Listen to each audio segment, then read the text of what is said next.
안녕하세요, 구독자 여러분. 구독과 좋아요는 채널 운영에 큰 힘이 됩니다. 안녕하세요. 저는 남편 없이 홀로 아들을 길러왔었던 60대 여자입니다. 아비 없는 자식 소리를 듣지 않으려고 식당 일에 청소일까지 고단하게 일을 했었는데요. 최근에 아들의 장례식을 치르는 동안까지도 뻔뻔하게 굴고 참석도 하지 않았다가 인생이 망해버린 며느리에 대해 얘기를 해볼까 합니다. 아는 분이 소개해준 여자가 마음에 안 들디? 남들은 애프터 신청인가 하면서 계속 만남을 이어가려고 한다던데 넌 어째 결혼에 의욕이 없니? 30대 중반 나이면 결혼해서 애를 낳아야 할 나이인데 언제까지 홀로 지낼 거야? 성격이 안 맞아서 애프터 신청 안 한다고 했잖아. 그쪽에서 나온 분도 나 싫어하는 눈치던데 내가 괜히 찝쩍거리는 인상 주고 싶지도 않고. 10번 찍어 안 넘어가는 나무가 없다잖니. 인물도 훤하겠다. 직장 멀쩡한 데 다니겠다. 네가 뭐가 꿀린다고 늘 그렇게 소극적이야. 엄마, 내일은 내가 알아서 할게요. 그리고 인물 훤하다는 얘기는 어디 가서 하지 말자. 내가 못생긴 거 나도 잘 알고 있는데. 네가 결혼해서 애 낳고 행복하게 사는 게 소원이다. 외모도 꾸미면서 자신감 가지면 사람들이 더 너 좋아할 수밖에 없을 거야. 아니, 엄마, 나도 나름대로 외모 꾸미고 인기 생기려고 노력을 해봤었잖아. 그런데 안 되는 걸 어떡해. 다이어트도 해보고 근육도 길러보고 별의별 짓 다 해봐도 얼굴이 못생긴 걸 어떡하냐고. 얼굴 못생겨도 자신감만 있으면 돼. 돌아가신 네 아빠도 자신감 하나로 이 엄마 꼬셨잖니. 내가 싫다는데도 집 앞까지 찾아와서 매일마다 나오라고 그러고 아주 동네 난리도 아니었단다. 아빠 시대랑 내 시대랑은 다르지. 요즘에 그렇게 했다가는 스토커 된다니까? 솔직히 아빠랑 결혼한 엄마가 원망스러운 날도 하루 이틀이 아닌데 내가 그 얘기 안 꺼내는 것만으로 엄마는 나 기특하게 생각해야 해.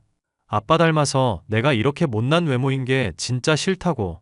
돌아가신 네 아빠 들으면 서운해하겠다. 남자다운 타입이라고 하면 되지 않겠어? 말을 꼭 그렇게 못났다든가 못생겼다든가 해야 해? 사실은 사실인데 그걸 뭐 꾸며봤자 달라지는 게 있겠어? 하여간에 엄마가 나 결혼하라는 거, 뭐 걱정하는지도 알고, 뭐 원하는지도 알겠거든? 그런데 앞으로는 이런 문제로 나 힘들게 좀 안 해줬으면 좋겠다. 자꾸 까이는 것도 힘들고, 솔직히 연애니 결혼이니 이제 다 지긋지긋해. 그게 무슨 말이니? 설마 너 독신으로 살겠다고 말하는 거 아니지? 요즘에는 그렇게 사는 사람들도 많다잖아. 너 그러다가 늙고 병들어서 힘든 몸 되면 어떡하려고? 그래도 가족이 있어야 아플 때 도움도 받고 도움도 주고 그러지 않겠어? 당장 젊을 때야 혼자서 괜찮을 것 같아도 나중에 외로울 거 생각하면 가족은 필수야, 필수. 혼자 살아도 나중에 요양 시스템도 잘 갖춰져 있겠다. 돈 충분히 벌어놓으면 문제될 거 없지. 당장 엄마만 해도 주변 이웃들이랑 어울리면서 잘만 살고 있더구먼. 나야 네가 있잖니. 그런데 나 죽으면 네가 그때부터는 혼자가 될까 봐 걱정이 된다. 이 말이다. 궁하면 또 그때 가서 만들면 되지. 회사의 부장님만 봐도 10년 넘게 결혼 생활 지속해 오시다가 최근에 이혼하셨거든. 양육비 빠져나가 위자료 물어. 인생이 아주 고달파 보이시더라. 그렇게 될 바에는 차라리 처음에는 부양할 사람 안 만들고 미래 대비하는 게 낫지. 아들이 결혼이며 연애에 대해 포기한 것처럼 말을 하고 있었지만 사실은 이성으로 인해 받은 상처가 많기 때문임을 알고 있었습니다. 저는 어떤 사람이 되어도 좋고 사지만 멀쩡하면 된다고 하는데도 그 어떤 여자도 사귀지 않고 엄마인 제게 보여주지도 않는 아들이 원망스러울 지경이었는데요. 그런 아들이 어느 날 제게 결혼할 사람이라며 시퍼런 머리로 염색한 여자 하나를 데리고 왔습니다. 아무리 그래도 시어머니 될 사람인데 제가 궁금해서 묻는 말에 핸드폰 게임을 하면서 귀찮다는 듯 보지도 않고 대꾸하는 모습에 기가 막히더군요. 너 대체 무슨 생각으로 저런 여자를 데리고 온 거냐? 시어머니가 묻고 있는데 핸드폰만 만지고 있질 않나. 애가 아주 기본이 없던데. 정말 저런 애랑 결혼할 생각인 거니? 그러면 다시 생각해라. 왜? 엄마 어떤 여자라도 좋으니까 제발 데리고만 오라고 했잖아. 내가 일은 뭐 하냐니까. 그냥 몸 쓰고 있다고 말하고 부모님은 뭐 하냐니까 그냥 잘 살아 계신다고 대답하는 애를 며느리로 받으란 얘기니? 생긴 건 멀쩡하게 생겼다만 정신머리가 저래서야 어디다 쓰겠어? 제가 저래도 영어 공부도 하려고 하고 있고 필라테스 강사 일도 하고 있는 애야. 낯가림이 심해서 엄마한테 잘 대답하고 싶은데 계속 핸드폰을 봤대. 그렇게 낯가림이 심해서 강사 일은 어떻게 한다니? 그리고 무슨 필라테스 강사한다는 애가 어깨는 그렇게 구부정하니? 멀리서 보면 나이 80 먹은 노인으로 보이겠다. 실제로 일하는 거 보면 자세도 반듯하고 이쁘게 잘만 해. 그냥 핸드폰 게임하고 그럴 때만 자세가 구부정해 보이는 거지. 하여튼 엄마는 결혼 반대한다 이거야? 적어도 사람처럼 생각하고 인간같이 말은 할 줄 아는 애를 데리고 와야지. 대체 어떻게 이런 애랑 사귀게 된지도 모르겠다. 다이어트 한다고 필라테스 수업 듣다가 우연히 알게 된 사이야. 어찌 됐거나 엄마가 싫다고 하면 난 그냥 결혼 포기할게. 그래, 잘 생각했다. 세상에 여자가 반이라던데 그중에 너한테 맞는 짝 하나가 없겠니? 아니, 엄마가 내 말을 잘못 이해했구나. 힘들게 데리고 온 여자도 마음에 안 든다고 엄마가 말하고 있는 거잖아. 그러니까 그냥 나 결혼 자체를 안 하고 앞으로 쭉 독신으로 살겠다고. 석재야, 제발 좀. 언제까지 이 엄마 속을 썩여야 하겠니? 그냥 남들처럼 평범하게 살고 남들처럼 소소한 행복 누리면서 살자는 게 엄마 과도한 욕심이니? 왜 그렇게 엄마를 힘들게 하려고 그래? 남들처럼 평범하게 산다는 게 쉽지 않은 일이라고 그러지. 못생긴 얼굴이라 면접에서는 번번이 미끄러져서 취업문은 좁지. 간신히 취직한 회사는 야근 수당도 안 주고 연차는 공휴일에 쓰라고 하질 않나. 인생이 고달프다. 정말 내 인생 극한 난이도야. 이게 다 내가 못생긴 얼굴로 태어나서 그렇다 생각하면 거울을 박살내고 싶을 정도라고. 엄마가 너 원하면 성형수술이라도 시켜줄게. 응? 성형수술하고 싶어도 그 돈은 뭐 하늘에서 떨어지나? 엄마도 연금으로 간신히 생활하고 있고 나도 반갑시며 생활비며 쪼들려. 하루 벌어 하루 먹고 사는 수준인데 성형수술은 어떻게 하냐고. 안 그래도 의사한테 견적 물어보니까 멀쩡한 얼굴 되려면 최소 4천만 원은 들겠다더라. 엄마가 대출을 내서라도 도와줄게. 응? 그냥 이 사람이랑 결혼하게 해줘. 자식이기는 부모 없다는 말이 대체 왜 있겠어. 이번만큼은 내 고집대로 좀 하게 해주라. 나 그동안 엄마가 맞선 나가라, 소개팅 나가라 하는 거 힘들었는데도 나름대로 꾸역꾸역 따라줬잖아. 엄마도 제발 한 번만 고집을 꺾어달라고. 내가 고집을 꺾고 자시고 할 것도 없는 게 걔에 대해서 아는 것부터가 제대로 없구나. 혹시 걔 필라테스 강사한다는 것도 거짓말 아니니? 진짜로 정식으로 교습소 같은 데에서 일하고 있는 거 맞아? 내가 괜히 소란 피우지 않을 테니까 전화번호 좀 달라 해봐라. 아니면 명함이라도 주든지. 엄마 진짜 이럴 거야? 왜 사람이 하는 말을 못 믿어? 그럼 혼수로 적어도 3천만 원은 하라고 하렴. 너 지금 자취하는 곳 회사랑 멀다고 하는데 안 그래도 좁다면서 불평했잖니. 신혼집 장만하려는데 그 정도도 설마 준비 안 된다고 하지 않겠지? 너나 내가 그래도 신혼집 장만하려고 모은 돈이 있는데. 당연하지. 그럼 혼수 비용만 장만되면 결혼 허락하는 거야? 네가 그렇게 좋다는데 엄마가 기 쓰고 반대해봤자 뭐 어쩌겠냐. 혼수 비용만 장만된다면 그래도 그쪽에서도 진지하게 생각한다는 게 믿음이 갈 것 같구나. 엄마한테 그럼 하나만 더 부탁하자. 괜히 결혼식 한다고 거창하게 사람들 부르기도 싫으니까 그냥 작은 데서 약식으로 진행할게. 그리고 아낀 돈으로는 집 장만하는 데 쓰면 좋은 거잖아. 대신 엄마 말대로 혼수 비용은 장만할 테니까 그건 걱정 말고. 그런 애랑 결혼까지 허락한 마당에 네가 지금 말한 게 대수겠니? 주변에서 결혼했다는 것만 알면 됐지. 뭐 문제겠어. 네가 말한 대로 하렴. 아, 참고로 상대 집안 부모님이랑 친척들은 아마 못 올 거야. 가족이랑 사이가 안 좋아서 거의 내놓은 자식 취급받고 있거든. 더 열받을 기력도 없다. 알겠으니까 어디 네 마음대로 해봐라. 아들이 며느리에게 어떻게 말했는지 모르겠지만 결혼에 대해 관심이 없어 보이던 애가 용케도 혼수 비용 3천만 원을 장만해 왔더군요. 결국 저는 아들의 고집을 꺾지 못하고 결혼을 허락하게 되었습니다. 그런데 새로 집을 장만하라고 하는데 얼마 지나지 않아 며느리와 아들은 제게 믿을 수 없는 얘기를 해왔는데요. 엄마만 괜찮으면 합가하는 게 좋을 것 같은데, 어떻게 생각해? 어머님, 제가 먼저 합가하자고 아범한테 얘기했어요. 어머님이랑 같이 지내면서 요리도 배우고 집안일도 배우려고요. 어머님 식당 일에 청소일까지 두루 하셨다고 하니까 제가 제대로 익힐 수 있을 것 같아요. 너네 불편할까봐 내가 신혼집 장만해준다고 한 거잖니. 나랑 같이 지내봤자 좋을 거 없다. 넓은 집에 엄마 혼자 있어봤자 서글프기만 하잖아. 괜히 재개발돼서 집값 오를까봐 옮기지도 못하고 있는 중이라며. 그럴 바에는 차라리 나랑 집사람이랑 같이 지내는 건 어떨까 해서. 니들 뜻이 그렇다면야 나쁘지 않다만 집을 알아보는 게 잘 안 풀렸나 보구나. 회사랑도 더 멀어질 텐데 굳이 또 옮기겠다는 거 보면 회사랑 그렇게 멀어지지도 않고 어차피 몇 분 차이밖에 안 돼. 그리고 집사람도 엄마랑 같이 지내면서 친해지고 싶다고 먼저 말을 꺼내주더라고. 참, 혹시나 해서 말인데 엄마가 만약에 진명에 내 쪽으로 돌리고 싶으면 말하고. 내가 진명이를 너한테 왜 돌리겠어? 뭐 그렇게 해야 할 이유라도 있고? 엄마가 만약에 진명에 나한테 넘기고 이러면 법적으로 뭐 혜택 볼 수 있는 게 있지 않나 싶어서. 그리고 엄마 애당초 나한테 재산 다 물려주고 그냥 어디 봉사활동이나 하면서 속세를 떠나고 싶다고 말한 것도 떠올라서. 그거야 그렇다만 네가 갑자기 그런 얘기를 뜬금없이 꺼내니까 이상해서 그러지. 해주기 싫으면 마는 거고 해주고 싶으면 엄마 맘대로 하는 거고. 이상하다 싶은 기분은 들었지만 합가를 하겠다니 저로서는 나쁠 것이 없는 얘기였습니다.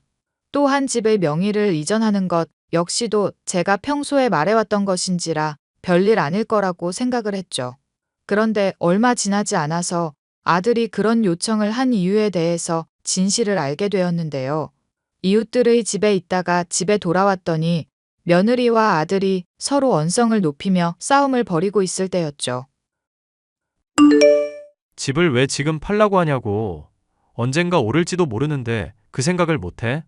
여기 재개발 지역으로 거론된 적도 있고 주변에 인프라도 구축될 예정이라고 말했잖아. 인프라? 내가 요즘 영어 공부하고 있는 거 의심돼서 영어 쓰는 거야? 내가 공부하는데 필요하다고 투자 좀 해달라고 하는데 그게 그렇게 싫어? 니들 지금 왜 싸우는 거냐? 집을 판다니 그건 또 무슨 소리고. 아니, 이 사람이 자기 영어 공부하겠다면서 외국인 교사를 과외로 붙여달라고 하잖아. 그러면서 나보고는 집을 팔아달래. 자기 필라테스 강사로 하는 거 학원 차려달라면서. 이러려고 나보고 엄마한테 집 받으라고 한 건가 싶어서 황당하네. 얘, 이게 지금 다 무슨 소리니? 우리 석재가 하는 말이 다 진짜야? 너 이럴 작정으로 합가 요청한 거니? 어머님, 왜 아범 말만 듣고 사람을 나쁜 년 취급하세요? 제가 영어 배우는 것이며 필라테스 학원 차리려는 것도 다 집안을 위해서 하는 거예요. 이런 식으로 쓰기만 하고 남의 사업에 월급쟁이로 일해봤자 남는 거 하나 없어요. 한 살이라도 젊을 때 자기 사업 장만하고 돈도 벌고 해야 노후가 편안해지는 거죠. 나는 네가 이렇게까지 말 열심히 하는 건 처음 보는구나. 평소에는 핸드폰만 만지면서 뭘 해도 시큰둥하더니. 그때는 제가 남편한테 화가 나서 그랬던 거라고 몇 번이나 말씀드렸잖아요. 어머님도 오해 푼다고 하셨으면 그 얘기는 이제 묻어둘 때도 됐잖아요. 어쨌거나 제가 영어 공부 제대로 하겠다는 것도 학원 차려달라는 것도 다 미래를 위해서 하는 거라고요. 더 얘기를 해봐야겠지만 학원 차리는 게 그게 말처럼 쉬운 일이니. 영어 공부랑 필라테스 강사하는 거랑 또 무슨 상관인지도 모르겠고. 회원들 앞에서 영어 유창하게 쓰는 모습 보일 수 있어야 권위가 선다나 뭐라나. 지가 전문성이 부족하면 실력을 기를 생각을 해야지 왜 자꾸 그런 식으로 편법만 추구하는지 모르겠어. 영어를 잘 써야 외국인 회원도 받을 수 있을 거 아냐. 그리고 제대로 공부해서 실력 더 쌓으려면 영어도 할 줄 알면 좋다고 내가 몇 번을 말해? 학원 당장 차리는 거야 어렵겠지만 영어 공부는 많이 안 비싼 쪽으로 한번 알아보기나 하거라. 그렇게 해서 얼마나 진지하게 하는가 보고 성과를 본 다음에 그 뒤의 얘기도 논의를 하자꾸나. 며느리가 학원을 차린다면 분명 망할 거라고 생각을 하고 있었던 저였지만 집안의 불화를 일으키기 싫었기에 굳이 기를 쓰고 반대하지는 않았습니다. 대신 영어 공부부터 시작을 해보라는 식으로 절충안을 제시했고 아들과 며느리 역시 이런 생각에 동의를 하게 되었는데요. 결혼을 한 이후로 나태하고 게으른 모습을 보여주기는 했어도 아들과 잘 지내주고 있는 며느리에게 고마운 마음이 조금은 있어서였기도 했죠. 그런데 며느리는 제가 생각했던 것 이상으로 막 나가는 인간이었습니다.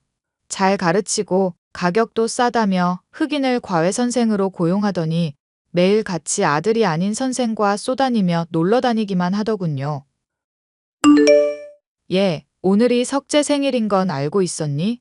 어떻게 된 애가 합가하고 있는데 집에 보이는 날보다 안 보이는 날이 더 많아. 대체 뭘 하고 쏘다니길래 그러는 거냐? 저야 공부하랴 사람들 만나러 다니랴 늘 바쁘잖아요.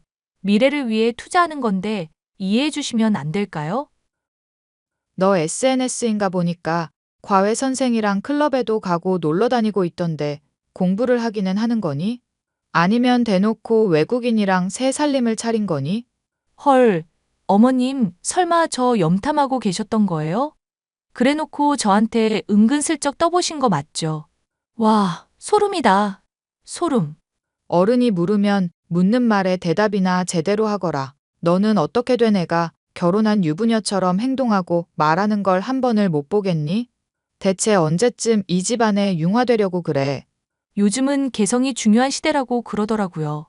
남들 눈치만 보고 하고 싶은 거 못하고 살면 오히려 인간적으로 매력이 떨어지는 거죠. 내가 묻는 말에 여전히 대답을 안 하고 있구나. 그래서 그 외국인 선생이랑은 대체 무슨 관계인 거냐? 원래 영어를 배우는 가장 좋은 방법이 외국인이랑 사귀는 거라고 그러잖아요. 너 그걸 지금 말이라고 하는 거니? 유부녀인 애가 외국인이랑 연애질이라도 하겠다는 거냐? 아니, 어머님, 제가 사귄다고 한 걸 왜 그렇게만 해석하세요? 애인으로도 사귈 수 있는 거지만 친구로도 사귈 수 있는 거잖아요. 어머님, 너무 귀여우시다. 그럼 그 외국인이랑은 아무 사이 아니라 이거니? 어머님, 저 솔직하게 말해서 놀 만큼 놀았고 즐길 만큼 즐기다가 결혼한 거예요. 석재 씨는 바람도 안 피우고 좋은 사람으로 늘 옆에 있어줄 것 같아서요. 충분히 즐겼던 사람은 오히려 일탈 행위 없는 거 아시죠? 오히려 어머님처럼 보수적인 사람이 뒤에서 몰래 애인 만들고 그런다던데. 이게 시험이 알기를 뭘로 알고 그딴 소리를 짓거리고 있어? 석재 생일 다가왔는데 안 챙기는 것도 모자라 시어머니까지 능멸할 작정이냐? 에이, 농담 좀 하고 그런 거 가지고 뭘 또 능멸까지 가실까? 저 석재 씨한테 줄 선물 집에 갈 때 들고 갈 거예요. 서로 간단하게 챙기기로 합의한 거니까 이해해 주시면 좋겠네요. 그리고 어머님도 남자도 만나면서 재혼 같은 거 고민해 보세요. 제가 주변에 좋은 사람 하나 알아볼까요? 시아버지 하나 든든하게 있으면 어머님 잔소리도 좀 줄어들 것 같은데. 결혼을 했음에도 불구하고 유부녀가 아닌 것처럼 놀러만 다니고 집안일을 배운다거나 요리를 배우는 일은 전혀 하지 않는 며느리 때문에 속상한 것이 하루 이틀이 아니었습니다. 뺀질뺀질거리면서 시어머니 말을 흘려듣는 며느리였으니 혼을 낸다고 말을 들을 상황도 아니었죠. 일이 이렇게 됐으니까 솔직하게 말해보거라. 나랑 합가하기로 했던 거 대체 무슨 생각으로 그랬던 거냐? 며느리 성격에 나한테 정말로 요리며 집안일 배우려고 그랬을 것 같지는 않은데. 식당일 도우라고 해도 싫다고만 하는 애라서 대체 뭔 생각을 하고 있는지도 모르겠다. 왜? 또 집사람이 엄마 말 안 듣고 짜증나게 했어? 엄마도 그러려니 하고 포기하고 살아. 집사람 원래 그런 성격이다. 인정하면 차라리 속은 편해. 엄마가 속이 터질 것 같아서 묻는 거잖니. 솔직하게 차라리 이유라도 알자. 정말 합가하고 싶었던 이유가 나한테 뭔가를 배우고 싶었던 거니? 지금 하는 꼴을 보면 그게 거짓말인 건 어린애라도 알겠구나. 엄마 더 이상 기만하지 말고 너라도 솔직하게 말을 해줘야지. 일단 집사람이 엄마한테 그렇게 배우겠다는 명분으로 합가 요청했었던 건 맞아. 그런데 나한테 말한 거랑 속내가 달랐던 것도 같기는 해. 그게 무슨 말이니? 속내가 달랐다니? 집사람이 인생 즐기면서 산다고 원래 빚이 좀 많이 있었던 모양이야. 말이 필라테스 강사지. 지금은 그냥 배우고 있는 단계나 다름없고. 그럼 엄마를 속였다. 이거냐? 속였다기보다는 자세하게 말을 안 한 거에 가깝지만 하여튼 그런 상황 때문에 돈을 아끼려고 합가하겠다고 말한 것 같아. 그리고 합가 명분 삼아서 엄마한테 내가 집도 받게 되면 나중에 나랑 이혼할 때 재산도 조금 더 받을 수 있을 거라는 계산도 있었을 거고. 너 지금 무슨 소리 하는 거냐? 네 얘기를 들어보면 너랑 결혼한 게 사랑해서가 아니라 돈 노리고 한 것 같잖니. 돈 노리고 결혼한 거 맞아. 애당초 나랑 결혼하자고 말할 때 그래도 된다고 내가 말했고. 뭐? 돈을 노리고 결혼했는데 그래도 된다는 게 무슨 소리냐? 아들의 입에서 이어나온 얘기들은 정말로 황당한 것이었습니다. 며느리는 필라테스 학원 강사로 일을 하던 중 대출빚이 많이 생겨 고민이 있었는데 아들에게 돈을 빌려달라 먼저 접촉을 해왔다더군요. 저희 아들은 제 잔소리 때문에 결혼할 여자를 찾고 있다는 걸 듣게 되고는 그럼 자신이 어떻겠냐면서 먼저 결혼을 요청해 왔다는데 정말 황당하지 않을 수 없었습니다.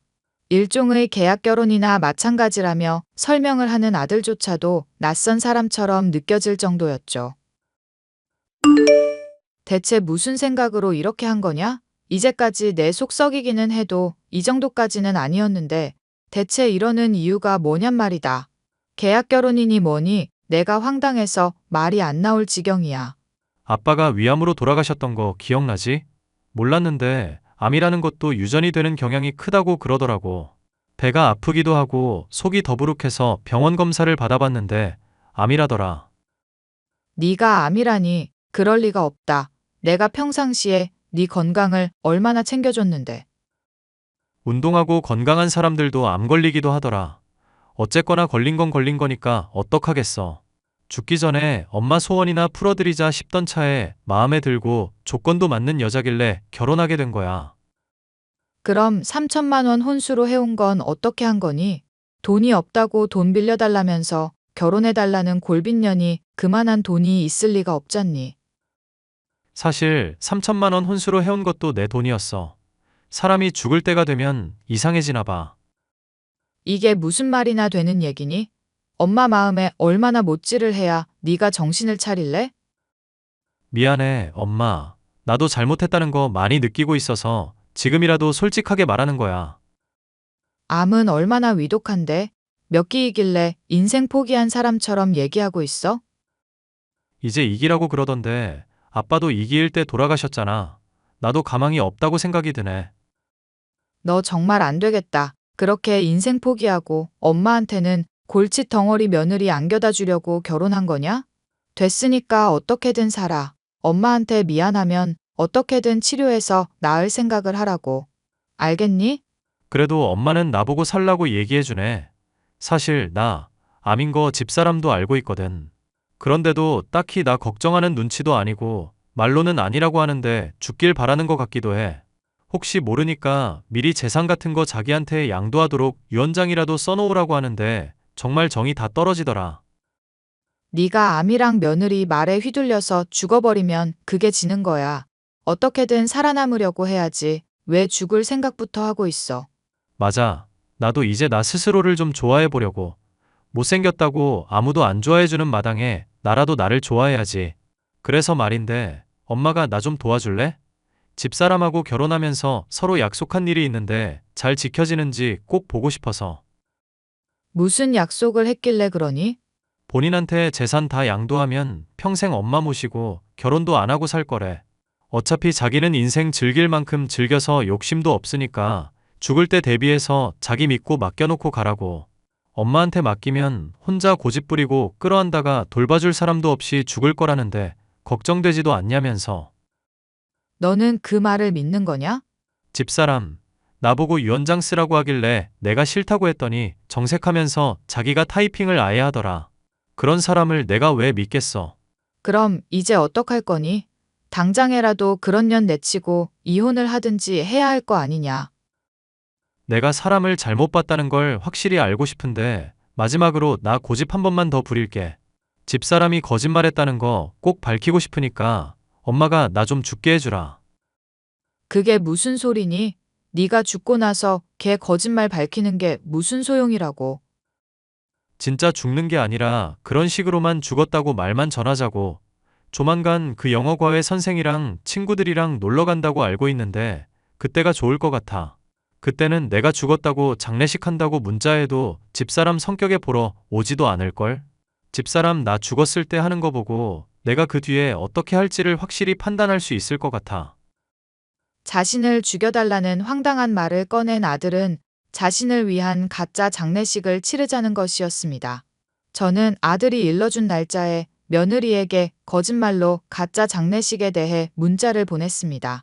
아들이 교통사고로 인해 사고를 당해 응급실로 옮기던 중 죽게 되었고 장례식을 치르게 됐다는 내용이었죠. 설마 하니 장례식을 치르는데 놀고나 있을까 생각했지만 놀랍게도 며느리는 문자의 내용을 보고도 답변을 하지 않았고 장례식을 치르는 3일이 지난 후에야 연락을 취해오더군요. 어머님, 아범 장례 치르느라 고생했어요. 유산은 제가 다 상속받는 거 아시죠? 그게 무슨 소리니? 장례식 내내 연락 한 번을 받지 않더니 유산이 대체 무슨 소리냔 말이다. 아범이 위암에 걸렸다는 건 아시고 있잖아요. 죽을 때 대비해서 유언장 남긴 거 안 보셨어요? 여기 컴퓨터로 작성한 유언장 파일 전달 드릴게요. 어머님이 평소부터 아범 정서적으로 학대해왔고 정신이 온전하지 못해서 재산을 맡길 수가 없다는 내용이에요. 모든 재산은 저한테 양도한다고 적혀 있을 거예요. 석재가 모든 재산은 너한테 맡기겠다고 유언장에 작성했다고? 당연하죠. 아범이 쓴 내용이고 그 밑에 사인은 자필로 되어 있잖아요. 그럼 이제 제 집에서 꺼져주세요. 내가 석재한테 듣기로는 네가 나 모신다고 했다던데? 정신 좀 차리세요. 제가 늙은 어머님을 왜 모시고 살아야 하는데요? 남편이라는 연결고리가 없으면 솔직히 어머님이랑 저랑은 남이나 다름없죠. 야 이 똥물에 튀겨 죽이려나. 날 쫓아내기 전에 네가 전해준 유언장이나 다시 보고 오너라. 네가 최근에는 사채도 갖다 쓴 데다가 몰래 외국인이랑 바람 피운 내용까지 담겨 있으니까. 어? 어머님, 이게 뭐예요? 내용이 왜 멋대로 바뀌어 있어요? 그거야 내가 아직 안 죽었으니까. 뭐예요? 아범 죽어서 장례식까지 치렀다면서요? 설마 둘 다 짜고 저 기만한 거예요? 당신 진짜 미쳤어? 나한테 어떻게 이럴 수가 있어? 석재가 죽은 건 맞다. 골 빈년이라도 어떻게든 아내로 인정하고 살아가려던 석재는 이제 없으니까. 지금 말장난하실 때예요? 저한테 사기친 거 정신적 피해 어떻게 하실 거냐고요? 당신이 받은 정신적 피해보다 유언장 내용 거짓으로 꾸민 죄값부터 받아야 하지 않을까? 당신이 나랑 결혼하면서 누려왔던 것들도 이제 다 토해낼 시간이고. 내 유언장을 먼저 작성했잖아. 그러니까 재산 다 내 거 맞아. 야, 이 멍청한 여자야. 내가 죽지도 않았는데 유언장 내용을 주장해서 어쩌게? 그리고 애당초 적법한 절차를 거치지 않은 유언장은 효력도 없거든. 여보. 내가 잠깐 돈에 눈이 멀어 정신이 나갔었나 봐. 당신 열심히 살아온 거 알고 있고 위암 내가 나을 때까지 온 정성 다해서 돌봐줄게. 나는 몰래 당신 따라다니면서 바람 피운 거 잘 알고 있고 절대 그럴 여자 아니라는 것도 알고 있어. 이제 우리 끝이니까 그런 줄이나 알아. 사채 쓴 걸로 위자료 내면 충분하겠다. 여보, 그러면 나 정말 죽을지도 몰라. 지금도 가뜩이나 돈이 궁한데 앞으로 인생 어떻게 살아가라고 갑자기 이혼의 위자료 얘기를 하고 있어? 나 평생 책임져 주겠다며. 내가 빚 있어도 괜찮다며. 그거야 네가 약속을 지킬 때의 얘기고 나랑 결혼해서 지금까지 쭉 나 바라보지도 않고 내 재산만 노리는 여자인데 같이 살 수 있겠어? 그것도 모자라 엄마한테 꺼지라고 막말까지 하는 년을? 여보, 어머님, 아범 좀 말려보세요. 뭐라는 거니? 짐은 집 밖에 다 빼놨으니까 챙겨가기나 해라. 어머님, 아들과 결혼한 생활 내내 무성의한 모습을 보이며 아들의 돈으로 인생을 즐기고 있던 며느리. 자신의 터무니없는 욕심 때문에 아들을 잃고 위자료를 토해낸 것도 모자라 사채빚에 시달리는 신세가 되고 말았는데요. 뒤늦게 아들에 들은 얘기지만 외국인 영어 선생의 아이를 임신했는데 그놈이 연락이 끊겼으며 자국으로 도망가 버리고 말았으니 제발 다시 받아달라며 어처구니 없는 요구를 또 해오고 있더군요. 위암의 치료에 전념하고 있는 아들은 스트레스를 받고 싶지 않다며 아예 차단을 해버렸고 현재까지도 항암 치료를 하면서 병세를 호전시키기 위해 노력하고 있답니다. 며느리로 인한 일과 위암이라는 문제 때문에 아들은 저 못지않게 힘들어하기는 했으나 전보다 더 긍정적이고 단단한 사람이 되어 이 어미의 마음에 적잖이 위로를 주고 있답니다. 앞으로 아들이 다 치료를 할 때까지 어미로서 할 수 있는 최선을 다할 생각이지만 전처럼 아들에게 결혼을 언급하며 잔소리하지 않고 이제는 아들을 믿고 지켜봐 주려고 생각 중이에요. 사연 끝까지 들어주셔서 감사합니다.